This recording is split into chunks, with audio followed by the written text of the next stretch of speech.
फांसी की मांग करेंगे? उनके ऊपर बाकायदा से केस चलना चाहिए, उनके ऊपर बाकायदा से पहली बात तो उनको माफी मांगना चाहिए कि इतना उन्होंने गिरा हुआ बयान दिया कैसे। उनके ऊपर बाकायदा से इस चीज का केस चला के जो भी सजा हमारे कानून में बनती है वो सजा होनी चाहिए, क्योंकि ये बयान कहीं 2-4 लोगों के बीच एक ड्राइंग रूम में बैठ के नहीं दिया गया है। आपने एक पब्लिक प्लेटफॉर्म में जनता के सामने इतना विवादित बयान दिया है जिसका आपको रेपरकशंस खामियाजा भुगतना चाहिए। हमारे फ्रीडम फाइटर्स थे, उन सब की इंसल्ट करी है। उन लोगों ने जिन्होंने अपनी खून का एक एक कतरा तक बहा दिया हिंदुस्तान की आजादी दिलवाने में, आपने उन सब की जो सैक्रिफाइस है उसको एक तरफा कर दिया। आप किस तरीके से कह सकते हैं कि हिंदुस्तान को आजादी 1947 में नहीं मिलके राम मंदिर बनने के बाद मिली है? आपको शर्म नहीं आती ऐसे बयान देते हुए?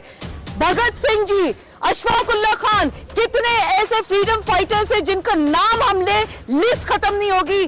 जितने ऐसे लोग जिन्होंने हिंदुस्तान की लड़ाई में अपनी जान गंवाई है, खून का एक एक कतरा लगा दिया है, आप उनके खिलाफ इतना बड़ा बयान दे रहे हो। आपके ऊपर तो देशद्रोही के विरोध के साथ साथ आपको किसी भी तरीके से माफी नहीं होना चाहिए। कोई वाह नहीं हो रही है ना। हिंदू इस जो भी समझदार सही मायने में हिंदुस्तान का हिंदू है कभी भी इस बयान को सपोर्ट नहीं करेगा।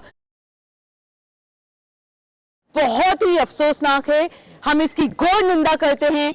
उन्होंने हिंदुस्तान की लड़ाई में, आजादी की लड़ाई में जितने हमारे स्वतंत्रता सेनानी थे, जितने हमारे फ्रीडम फाइटर्स थे, उन सब की इंसल्ट करी है। उन लोगों ने जिन्होंने अपनी खून का एक एक कतरा तक बहा दिया हिंदुस्तान की आजादी दिलवाने में, आपने उन सब की जो सैक्रिफाइस है उसको एक तरफा कर दिया। आप किस तरीके से कह सकते हैं कि हिंदुस्तान को आजादी 1947 में नहीं मिलके राम मंदिर बनने के बाद मिली है? आपको शर्म नहीं आती ऐसे बयान देते हुए? भगत सिंह जी, अशफाक उल्लाह खान, कितने ऐसे फ्रीडम फाइटर्स हैं जिनका नाम हम ले लिस्ट खत्म नहीं होगी। लेकिन आपको हिंदुस्तान सिर्फ मोदी जी के आने के बाद दिखता है। हिंदुस्तान की आजादी, चाहे वो कंगना रनावत के घटिया बयान हो, चाहे मोहन भागवत के घटिया बयान हो, आप लोग उन तमाम फ्रीडम फाइटर्स की इंसल्ट कर रहे हैं।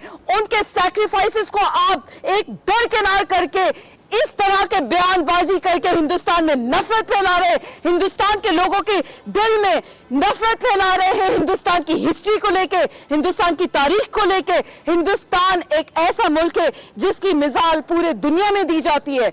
आप उस मुल्क की जो यूनिटी एंड डाइवर्सिटी है, उस मुल्क की गंगा जमनी तहजीब जो हिंदुस्तान का प्रतीक है, आप उसको एक तरफा कैसे कर सकते हैं?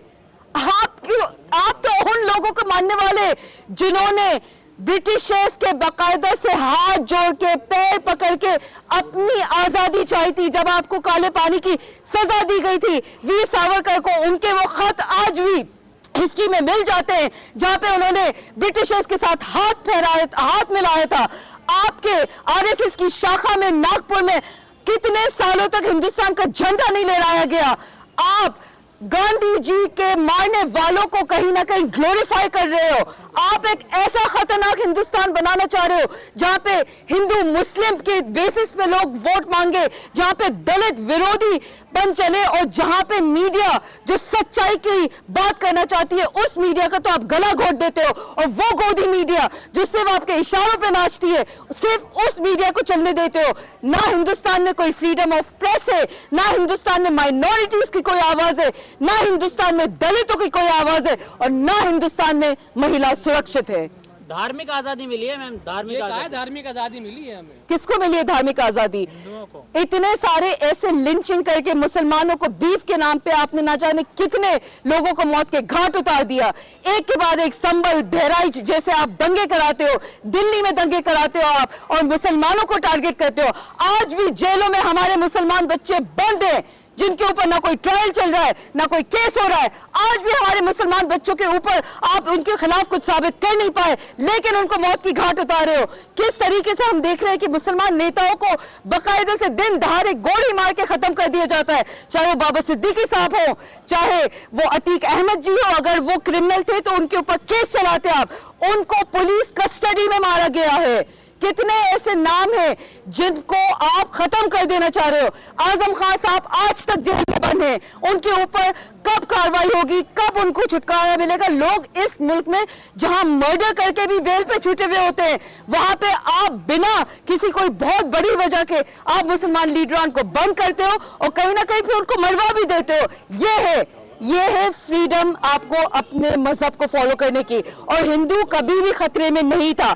आप लोगों के बोलने पे हिंदू खतरे में नहीं आ जाएगा। हिंदुस्तान बचा हुआ है तो उन सेक्युलर हिंदुओं की वजह से जो ना ये लड़ाई झगड़ा चाहते, ना ये दंगे फसाद चाहते और ना ये चाहते कि मुसलमानों के घर बुलडोज हो, मुसलमानों की मस्जिदें तोड़ी जाएं, चर्चेस तोड़े जाएं, जैनों के मंदिर तोड़े जाएं। उसके भी मिसाल हमको मिल रहा है। सागर जो मध्य प्रदेश में है, किस तरह से जैनों के मंदिरों को भी तोड़ा जा रहा है, क्रिश्चियंस के चर्चेस को तोड़ा जा रहा है। कहां है, किसके पास है फ्रीडम? पर राहुल गांधी ने कहा कि इन पर देशद्रोह का मुकदमा होना चाहिए। बिल्कुल होना चाहिए, क्योंकि आपने जितने ऐसे लोग जिन्होंने हिंदुस्तान की लड़ाई में अपनी जान गंवाई है, खून का एक एक कतरा लगा दिया है, आप उनके खिलाफ इतना बड़ा बयान दे रहे हो। आपके ऊपर तो देशद्रोही के विरोध के साथ साथ आपको किसी भी तरीके से माफी नहीं होना चाहिए, किसी भी तरीके से आपको छुटकारा नहीं मिलना चाहिए, क्योंकि आपने इतनी घटिया, इतनी बेबुनियाद और इतनी खराब बात करी है जिसमें पूरा का पूरा हिंदुस्तान को इस चीज पे एकजुट होकर खड़ा हो जाना चाहिए कि किस तरीके से हमारे आजादी की लड़ाई करने वालों का आपने अपमान किया है। देश भर में वाहवाही हो रही है उनके बयान की, आप कह रहे अपमान किया। अफसोस तो यही है ना कि देश भर में वाहवाही हो भी नहीं रही है, लेकिन कहीं ना कहीं मीडिया प्रोपेगेंडा इतना ज्यादा चला दिया जाता है कि हमें ये मेड टू बिलीव किया जाता है कि वाकई में वाहवाही हो रही है। कहीं कोई वाहवाही नहीं हो रही है। ना हिंदू इस जो भी समझदार सही मायने में हिंदुस्तान का हिंदू है कभी भी इस बयान को सपोर्ट नहीं करेगा, मुसलमान कभी सपोर्ट नहीं करेगा, कोई भी धर्म का व्यक्ति इसको सपोर्ट नहीं करेगा। क्या वजह रही जिन्होंने ऐसा बयान दिया 2024 में जो आजादी में? क्या वजह रहती है अगर मोदी जी मछली, मटन, मंगलसूत्र करते रहते? क्या वजह रहती है अगर वो सोनिया गांधी जी पे इतने उल्टे सीधे आरोप लगाए करते थे? क्या वजह रहती है कि डॉक्टर मनमोहन सिंह जी को आप एक्सीडेंटल प्राइम मिनिस्टर बोलते थे? क्या वजह रहती है कि आम आदमी पार्टी के तमाम लीडरान को आपने पकड़ पकड़ के बंद कर दिया था, उनकी लड़ाई इतनी मुश्किल कर दी थी, बावजूद उसके सरकार फिर से आम आदमी पार्टी की ही आने वाली है दिल्ली में? क्या वजह रही कि आपके पास इलेक्शन मैनिफेस्टो में कोई बुनियादी आपके पास काम नहीं होते, गिनवाले के लिए काम नहीं होते हैं, ना चीफ मिनिस्टर फेस है आपके पास? तो जाहिर सी बात है बीजेपी कि किसी भी बात में कोई लॉजिक नहीं होता है। कहने का मतलब ये था कि आज जितनी आजादी हिंदुओं को पूजा करने की है, कुंभ देख लीजिए कितना भव्य हो रहा है, ये पहले नहीं था। आप इस मुद्दे पर आइए, आप चुनाव पे लेकर बहुत अच्छी बात है। महाकुंभ एक बहुत ही बड़ा अवसर होता है जहाँ पे तमाम हमारे हिंदू भाई, हिंदू बहनें आती हैं और वहाँ पे एक बहुत, और ये वाला कुंभ तो वैसे भी बहुत स्पेशल है क्योंकि बहुत सालों के बाद इस तरीके का कुंभ आया है जो कि एक बहुत ही अगर देखा जाए तो एक बहुत ही पावन पर्व पे आया है, एक बहुत ही अच्छे टाइमिंग पे आया है। लेकिन मोदी जी और भाजपा अगर पूरे हिंदू धर्म को हाईजैक करके इसको अपना धर्म बताना चाहते हैं तो मोदी जी अकेले हिंदू नहीं है हिंदुस्तान के। हिंदू धर्म मानने वाला हर वो शख्स इतना ही हिंदू है जितना मोदी जी या भाजपा अपने आप को क्लेम करती है। ये जो महाकुंभ हो रहा है, हम चाहते हैं कि इस बहुत सक्सेसफुली हो। जो लोग जा रहे हैं अपनी जो श्रद्धा अनुसार जा रहे हैं उनके लिए बहुत बड़ा अवसर है। अरेंजमेंट्स अगर अच्छी हुई हैं तो बहुत अच्छी बात है, लेकिन आपकी जिम्मेदारी है, आपकी आजादी की बात कर रहे हैं, आपका पूरा का पूरा सरकार की जिम्मेदारी है, पुलिस प्रशासन की जिम्मेदारी है महाकुंभ को एक रिस्पॉन्सिबल तरीके से बिना किसी गलत सलत कुछ हुए हुए उसको कराना। तो आप किसी पे जनता पे एहसान नहीं कर रहे हैं, आप अपना काम कर रहे हैं जिसके लिए जनता ने आपको विधानसभा और पार्लियामेंट में बिठाया है। लगातार जिस तरह से विवादित बयान राष्ट्र को लेकर आता है, क्या अगला जो विवादित बयान होगा हिंदू राष्ट्र वाला, फिर हिंदू राष्ट्र जब बनेगा तब देश आजाद माना जाएगा? बेटा देखिए, हिंदू राष्ट्र नहीं है क्योंकि संविधान हिंदुस्तान को एक सेक्युलर मुल्क बताता है। अगर हिंदू राष्ट्र की आप बात करें, नेपाल है हिंदू राष्ट्र, बिल्कुल है वो हिंदू राष्ट्र।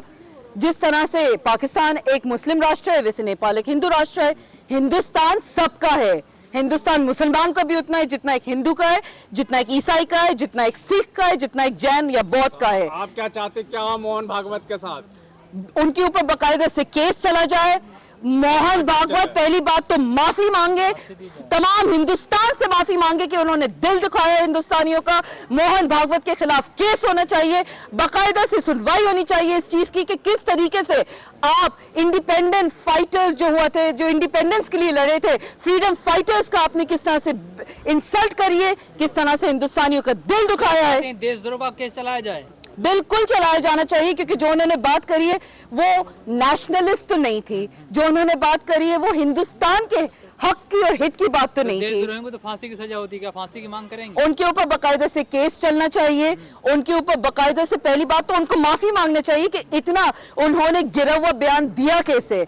उनके ऊपर बाकायदा से इस चीज का केस चला के जो भी सजा हमारे कानून में बनती है वो सजा होनी चाहिए, क्योंकि ये बयान कहीं 2-4 लोगों के बीच एक ड्राइंग रूम में बैठ के नहीं दिया गया है। आपने एक पब्लिक प्लेटफॉर्म में जनता के सामने इतना विवादित बयान दिया है जिसका आपको रेपरकशंस खामियाजा भुगतना चाहिए। 2024 के बाद हिंदुओं का जो सीना है, हिंदुओं का सीना गर्व से चौड़ा हो गया है, इसलिए इन्होंने बयान दिया है। हिंदुओं का सीना हमेशा से गर्व से चौड़ा था, हिंदू कभी भी खतरे में नहीं था। ये मुल्क में सबसे ज्यादा आबादी और तादाद हिंदुओं की है, वो खतरे में कैसे भला हो सकता है? आप एक नैरेटिव क्रिएट करो जिससे आप हिंदुओं को इस तरह से डराओ कि उनको ये लगे कि सही में हम खतरे में हैं। फिर उसके बाद जाके कुछ इस तरीके के, जैसे मॉब लिंचिंग के हमने किस्से देख लिए, पथराव के हमने किस्से देख लिए, जो बुलडोजर सरकार बनी हुई उत्तर प्रदेश की, किस तरह से मुसलमानों के घर बुलडोज किए जाते, उसी का जो है वो रिजल्ट है। ये सारी चीजें करके आप सिर्फ मुसलमानों को डराते हो, उनको एक तरफा करते हो, उनके बच्चों को आप यूएपीए एक्ट लगा के बंद करते हो, तो ये बहुत गलत है और नहीं होना चाहिए। हम सब हिंदुस्तानी है। जय हिंद।